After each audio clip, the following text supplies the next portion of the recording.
I want to welcome everybody to this demonstration. The JonBenet Ramsey case. Who do you think done it? Salute to the chat. Salute to my moderators. Salute to the replay gang. A big shout out to all of those that are watching this by way of Facebook. If you would like to be a part of the live chat, and if you're on Facebook, just drop a comment. Now, this case is, let's say, 30 years old, 29 years to be exact, but let's just say this case is 30 years old. And there has been new evidence that came out. There's also the retesting of the DNA that was found. Now, I discovered this video that I'm going to be reacting to. I discovered it earlier today. All right. So we're going to tap into this video and we're going to react to it. And let me let you all know it's a video from True Crime Rocket Science. So a big shout out to True Crime Rocket Science. And it's the grand juror asked on camera, who do you think Red Rum JonBenet? All right, let's tap into this. Was there enough evidence to indict John and Patsy Ramsey? Based on the evidence you were presented, do you feel you know who killed JonBenet Ramsey? I highly suspect I do. So this is really it. The grand jurors heard the evidence. They rejected the intruder theory. They said they thought Patsy wrote the note. And they also seemed to suspect that there were two perpetrators. So who did the grand jurors think killed JonBenet? I got nightmares in my head. I fear thoughts build up until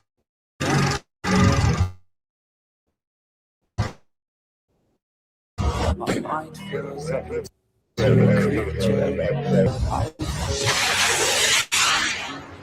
Hello and welcome to True Crime Rocket Science. Thank you very much for the many birthday wishes. Thank you also for the very many contributions from you guys. Really do appreciate it.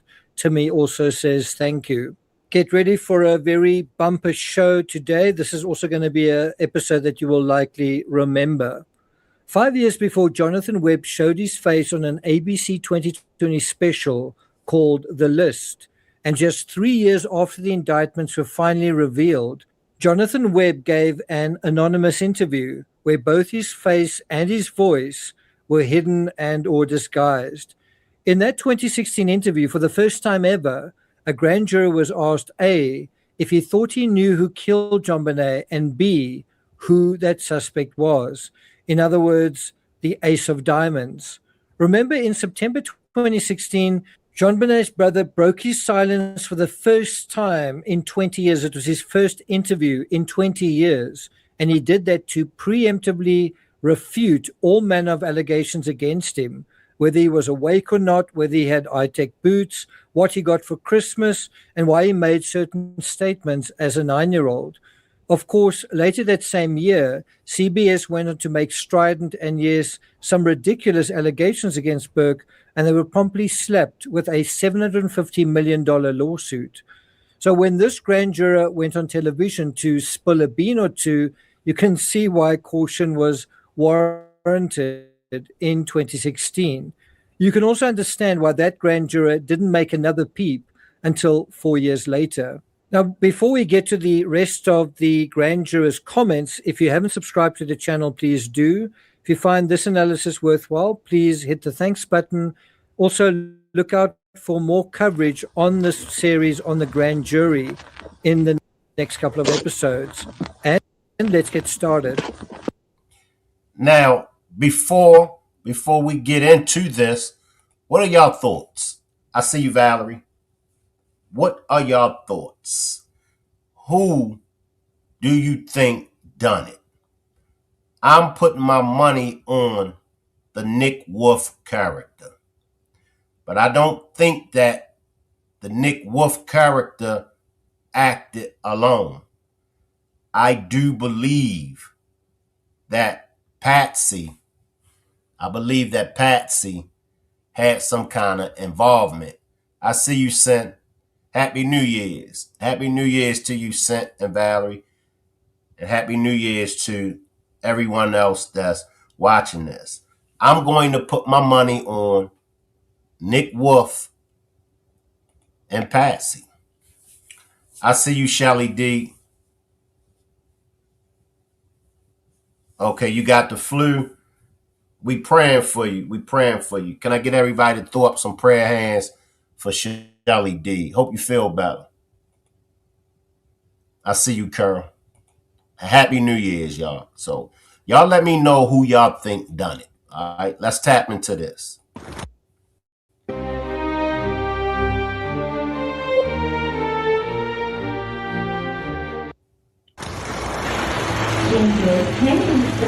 Little girl, big mystery. Even after nearly 2 years of investigation, the murder of JonBenet Ramsey remained unsolved. It was looking like the killer might never get caught. Until in late 1998, the wheels of Boulder justice jumped into overdrive. Grand jurors arrived at the Boulder County Justice Center this morning. The DA presented the case to a grand jury of 8 women and 4 men. Police have been pushing for this day for months. We're at a grand jury stage where the key element is surprise. No one is talking about what's going on in the courtroom, and we don't expect a lot of information to come out. Before you were a grand juror, what did you know about the JonBenet Ramsey case? Very little. I saw that there was a little girl dressed up with the knocking a sexual persona and disgusted me and turned off the TV. The whole jury even took a field trip to the Ramsey home on 15th Street. In the basement where she was down, it was actually kind of an obscure layout. And you had to go into kind of a stairwell and go into another room to find the door that was closed. It was a very eerie feeling. Somebody killed her. Now, what Jonathan Webb seems to be saying here, without being explicit about it, was just how difficult it was for the jurors to find their way to the room where JonBenet was hidden. And what he seems to be saying is, would an intruder really have known where this room was, the wine cellar? And then he describes this eerie feeling being inside that room and saying, well, somebody had been killed here. I don't think that's actually true. I don't think that is where JonBenet was killed. But certainly someone who was no longer alive lay in that room. But now we are about to get down to brass tacks. And he's basically saying the same thing that we all been saying. Happy New Year's, Mel and Sheila. I see y'all. Happy New Year's to y'all. The juror is basically saying the same thing that we all have been saying. For just a random intruder to know the layout of their house, I'm not buying it. I'm not buying at all. But let's see what's up with the grand juror. Are you sure you want to hear this? Yes. We are dealing not only with the unambiguous report of a grand juror, but his review of the most critical questions of all.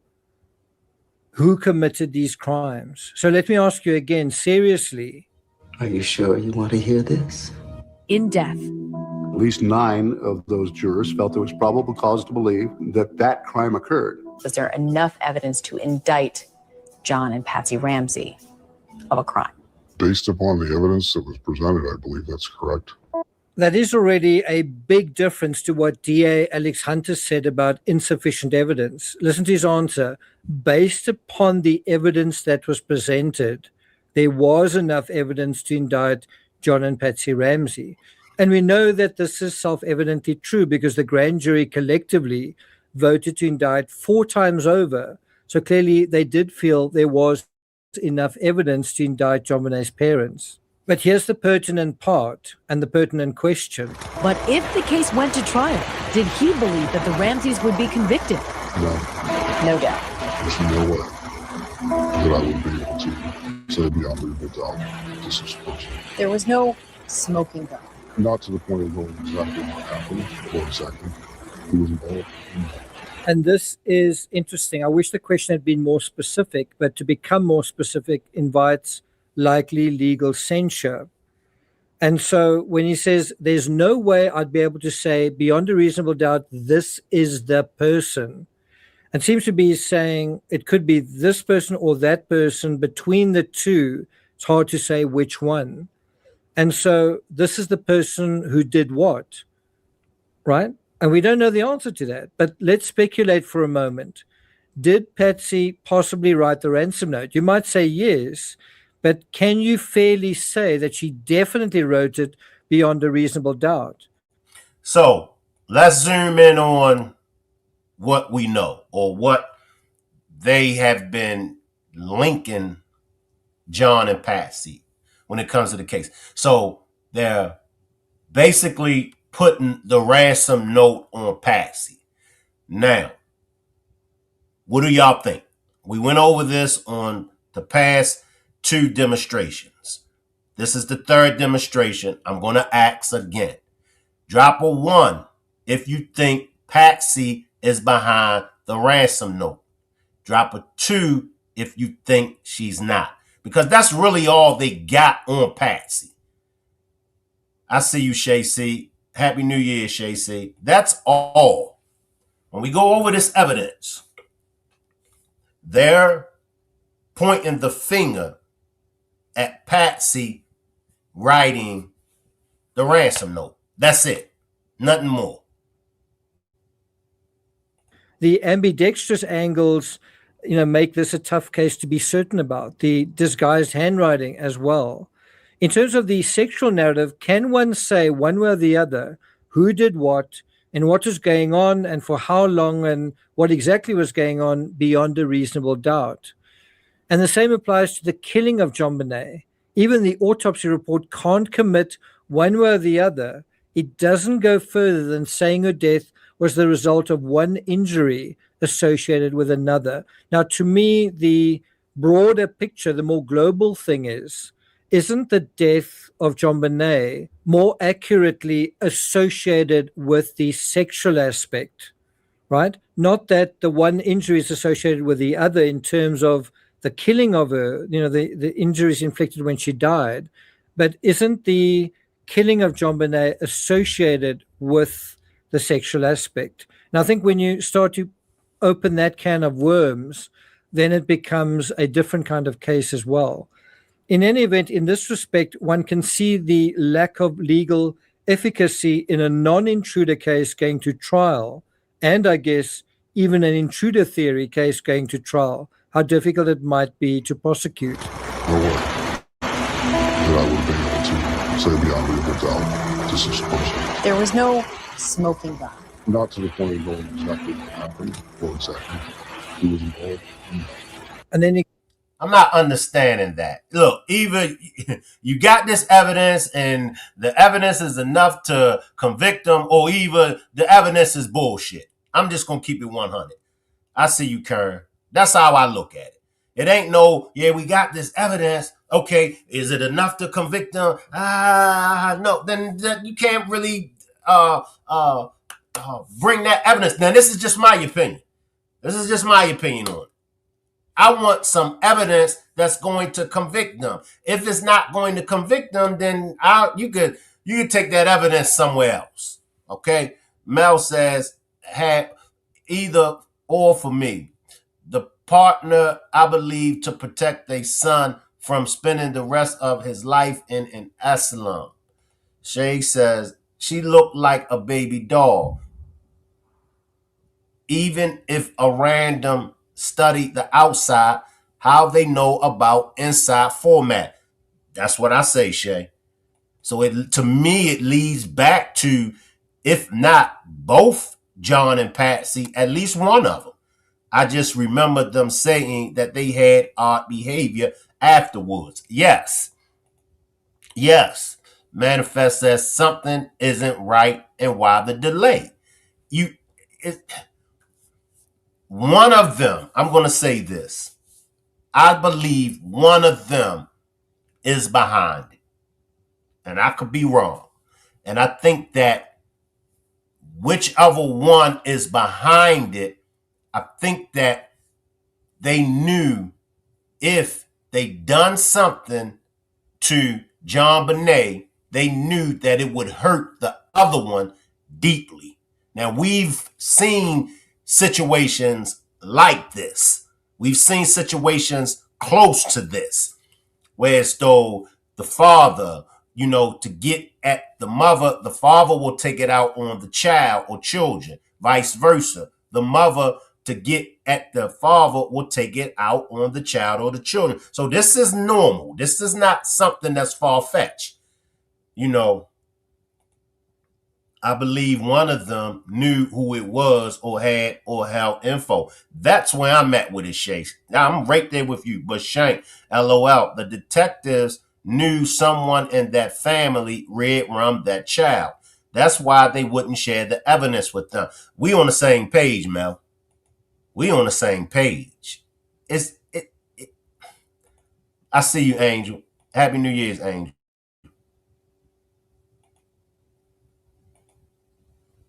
Something was never right when we questioned it, because couples like kinky engagement.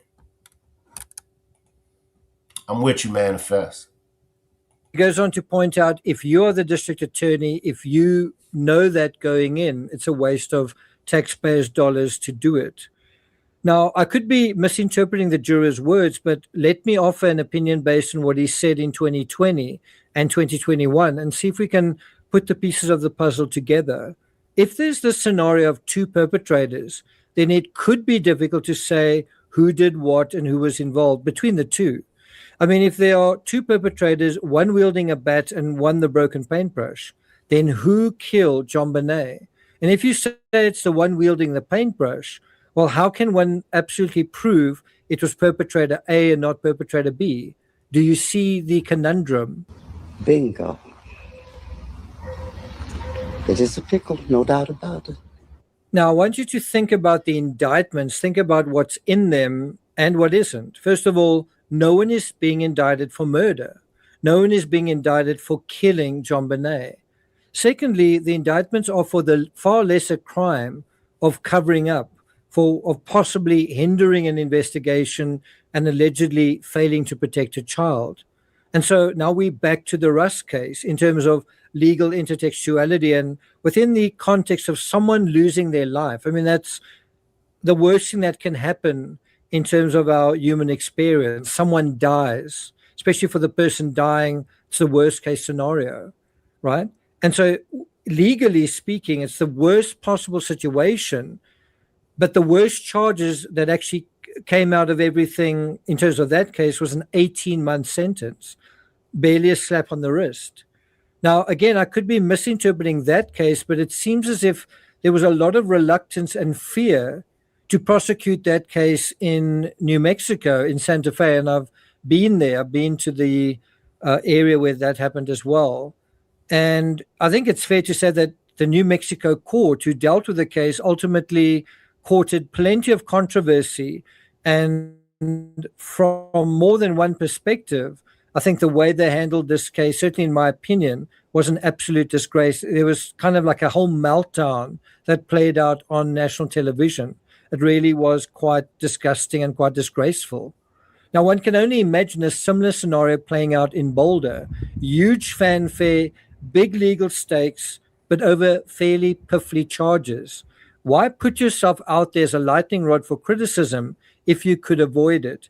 If you could avoid an OJ trial, why not? But in an astonishing turn of events, the prosecutor nullified the findings of his own grand jury, the criminal justice equivalent of, oh, never mind. Based on the evidence you were presented, do you feel you know who killed JonBenet Ramsey? I highly suspect I do. And who do you think that is? I wish not to answer that question. And that makes perfect sense. If the case couldn't get a conviction in a proper jury trial, and who would be in a better position to gauge that likelihood? And if the jury himself heard the evidence and didn't think it could reach that higher legal standard, then he'd be perfectly entitled and well advised not to disclose the identity of a killer that couldn't be proved in a court of law. And so he doesn't. Now we can see why Alex Hunter seemed to get cold feet too, right? But in this non-intruder theory scenario that the grand jury was considering, if strangers are excluded, then who on the list of remaining possible suspects are there left that could be potentially JonBenet's killer? And again, think about the question that was posed to John Douglas that we dealt with in the previous analysis. What if we told you there is evidence that 2 people were involved in this crime? Well, which 2 is this question referring to? I'm going to say Nick Wolf and the mother, Patsy. Well, I'm not going to take it further than that. Thank you for listening. I'm convinced. I'm convinced, y'all. And I could be wrong, but I'm convinced that the mother had a role in this because somebody in that house, somebody had a hand in it. It's nowhere in the world that a random Joe Blow or a random Jane Doe is going to be able to get in that house, know the layout, and remain unseen. Let me see what my chat is saying. They could have threw it off thinking people will blame Perk and that will be the end of it, but the people wanted to know. These folks knew what and who possibly could have been responsible, however, not expecting. Gorgeous child, mind of a Perk, the way she dressed, how many close friends and strangers she was around. That's why it's so hard. That's true, Shay. That's true. Her room was upstairs. Theirs was downstairs, and the basement is further down. Do they come through the window, went upstairs, and got her and brought her to the basement? Facts. And this is what I'm saying. Too much. Too much movement. Too much was going on. I can remember them saying a lot of it did point to the mother. That's where I'm at, Karen. That's where I'm at. Let me see.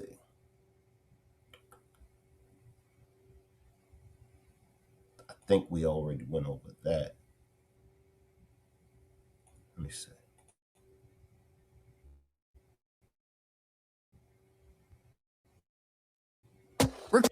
Record, edit, and share your content all in one place with Riverside.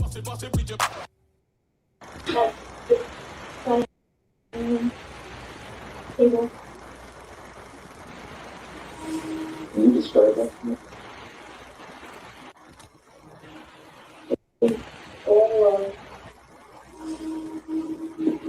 My bad. I don't want the brother. My bad, y'all. I want Mom Dukes. Hold up.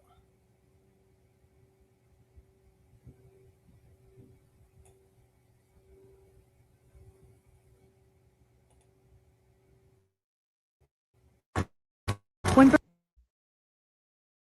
Burke was born, he was the apple of his parents. Full treatment of gifts.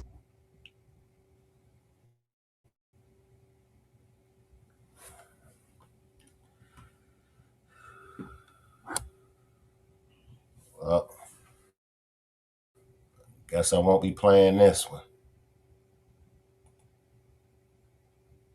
And that's the one that I wanted. I'll come to this one. Well, hey there, idiots. Welcome back to Observe. In today's video, we're going to be focusing on the case of JonBenet Ramsey and what exactly could have happened to her.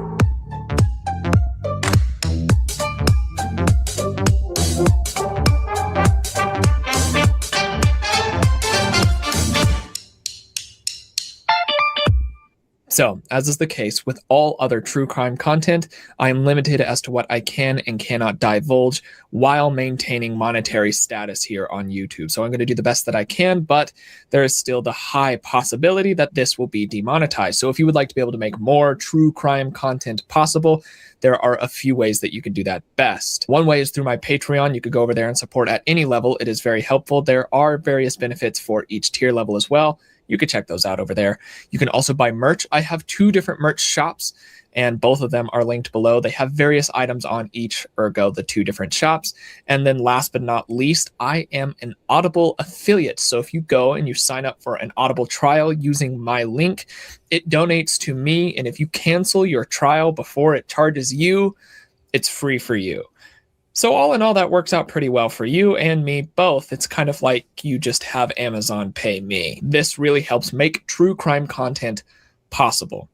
Now, that being said, I'm going to go ahead and try to give a bit of a backstory on the JonBenet case. So JonBenet was a child beauty pageant winner, and she was found passed away in the basement of her house on December 25th, 1996.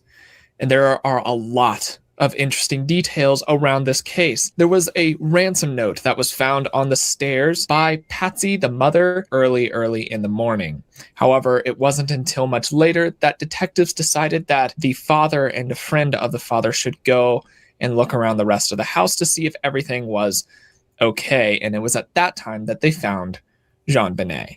There are some other details that I will be going over at the end while I form my opinion as to who may or may not be guilty. For now, I'm going to be looking at and analyzing the micro-expressions and gestures of the Ramsey parents on their first interview 7 days after the incident itself. I wanted to be able to go ahead and use as new and fresh a footage for their case as I possibly could, because that increases the likelihood of being able to tell if they're being honest or deceitful. Now, this specific interview was extremely hard to track down, and if it weren't for the work of another YouTube channel who had already gathered it from bits and pieces throughout various media sources to be able to compile what is considered the earliest footage of the Ramsey parents, I wouldn't be able to do this video today. So big shout out to them. They are linked in the description below. That being said, that's enough of a backstory. We'll talk more about it afterwards. I'm going to start doing the analysis itself. When you return to Boulder, you will sit down with the Boulder police? Absolutely. Absolutely. We want them to know everything possible. Everything. That can help them. Whatever they want, whatever anyone wants, we will cooperate. Okay.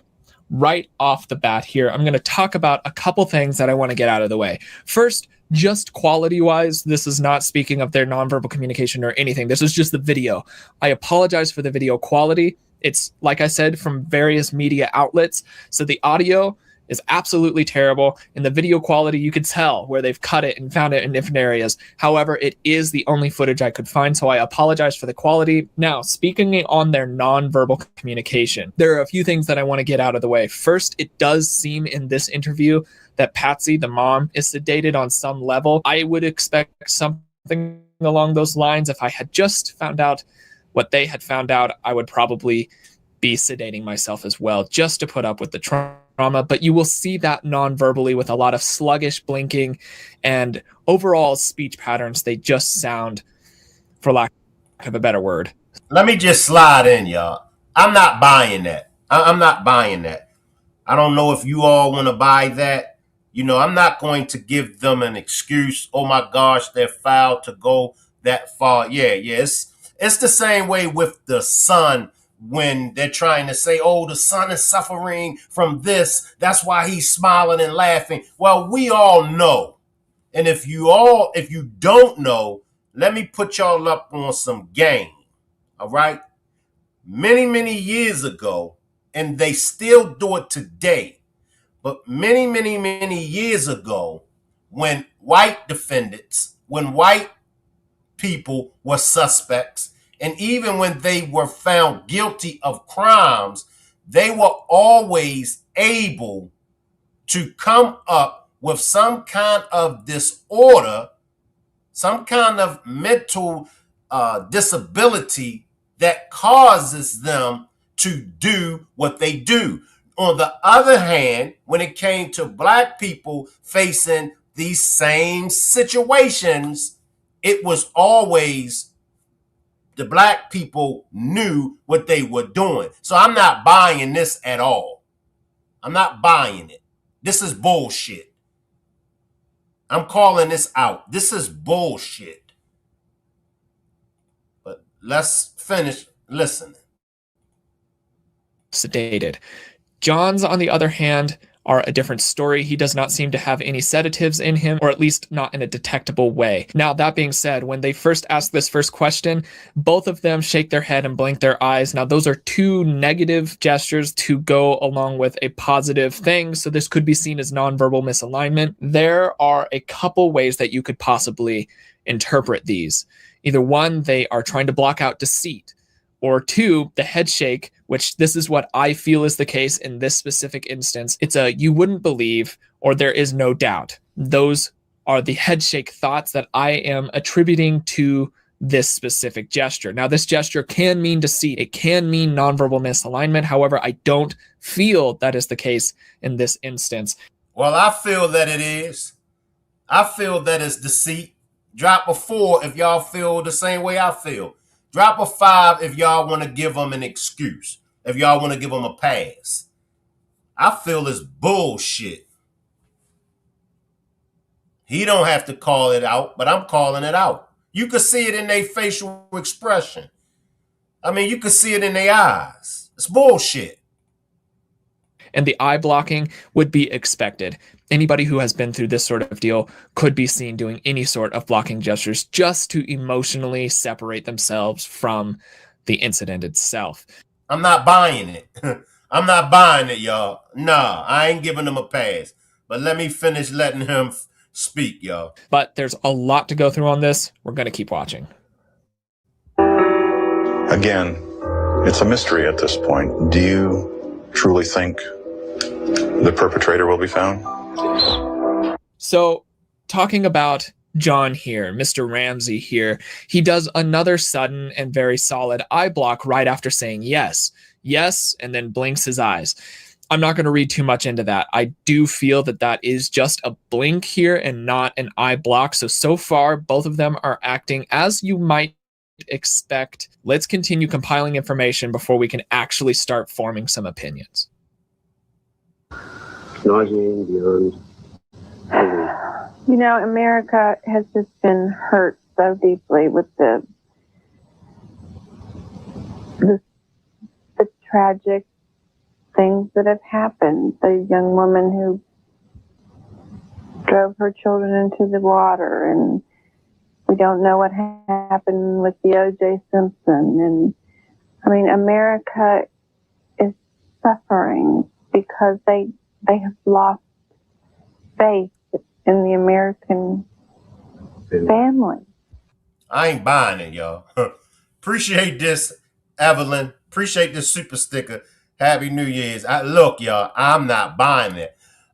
Make sure everybody pull up on Miss Parker. Miss Parker is having a New Year's celebration. She's going to kick it off at 11 o'clock. So make sure everybody pull up on Miss Parker's New Year celebration. I'm only going to hold y'all probably another 5 minutes because I didn't want to make this long. I just wanted to make it short and brief so you all could watch the whole demonstration. So I'm not going to hold y'all that much longer. But I ain't buying it. I didn't. So that part, I'm not putting any weight to it because I didn't hear the question itself, and it's not applicable to the case. However, you can hear in this instance how slow Patsy's words are, how sedated she does sound, and this is constant throughout the entire interview, which does lead me to believe that she probably is on some sort of medication to be able to help cope with the stress and trauma, because this isn't existent in her other interviews, which I have watched to help establish the baseline that I'm working off of here. So I'm assuming that this is based off of sedatives, not based off of some odd psychological. I couldn't read the whole thing. I just gotten up. We were it was the day after Christmas, and we were going to go visiting. And it was quite early in the morning, and I had gotten dressed and was on my way to the kitchen to make some coffee. And we have a back staircase from the bedroom areas, and I always come down that staircase, and I'm usually the first one down. And the note was lying across the 3 pages across the run of one of the stair treads. And it was kind of dimly lit because it was very early in the morning. Usually, normally, when it's a ransom, why would they, you know what? Why would they place the ransom note in the house? Maybe it's just me, y'all. Maybe it's just me. Lying across the 3 pages across the run of one of the stair treads. And it was kind of dimly lit because it was very early in the morning. And I started to read it, and it was addressed to John. It said, Mr. Ramsey. And it said, we have your daughter. And I'm going to go ahead and pause real quick here as she's processing through what the note says. So during this time, her nonverbal communication is actually lining up with what I would expect and hope to see in an innocent person. She's not leaving out too many details, but she's also not just throwing in copious quantities of details that often will be seen in a time of a lie or deceit, all the way down to where she's looking as she recollects, to where she would be looking down the stairs at the note on the steps. Her gaze is matching along with that, so there's no misalignment. And all in all, what I'm getting from her is genuine recollection. This isn't a time of fabrication or falsification. This is genuine recollection down to the nonverbal side of things. However, this isn't nearly enough information to go off of, so we just have to keep working. You know, it just wasn't registering. And I may have gotten through another sentence like, we have your daughter, and I don't know if I got any further than that. And I immediately ran back upstairs and pushed open her door, and she was not in her bed. In my opinion, I'm going to leave everybody with this. In my opinion, y'all, I believe that Patsy wrote the note. I believe that Nick Wolf is the one that strangled JonBenet. I forgot. Did they take lie detective tests? They took lie detective tests. She is messed up here. Something's going on with Devils. Can't believe they let the killer slip away. The whole case got blown up into confusion. Facts. I hope everybody have a happy new year. Make sure y'all pull up on Miss Parker at 11 o'clock for Miss Parker's Happy New Year celebration. I'll leave the chat running. I'll see everybody in the new year. Happy New Year's, everybody. Salute. And I screamed for John. Okay, so real quick here, you can hear in her tone a lot of vocal frying. Now, this is common in multiple different instances. In nervousness, it's common in sadness. It's common in intense emotion in that arena. So this is also to be expected. Now, an argument could be made that this is nerves. Perhaps she's lying. I don't believe that's actually the case here. From what I've seen, so far, she's portraying exactly what I would expect her to portray. The note asked for $118,000. Told the Ramseys to wait for a phone call. We waited until after the time that the call was supposed to have been made to us. So while John is speaking here, a couple things on his baseline. His eyebrows are not very mobile. They stay in that general shape and position, and it does kind of give him an overall angry expression, and that's just part of his baseline. That's something that I'm taking into consideration as I read.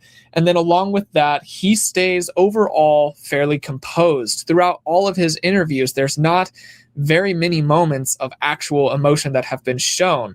And that's important, and you'll see why in a little bit. But let's go ahead and keep really looking deep into what their body language is saying. And one of the detectives asked me and my friend who was there to go through every inch of the house, see if there's anything that was unusual or abnormal, that looked out of place. Looking for clues, I think she was asking us to do that more, to give us something to do, to occupy our mind. And so we started in the basement,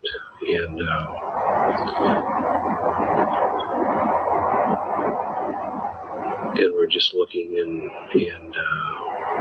we have one room in the basement that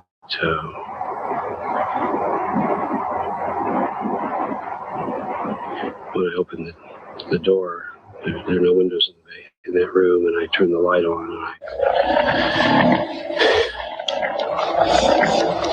and she was in the ribs. I hope that she was still. This is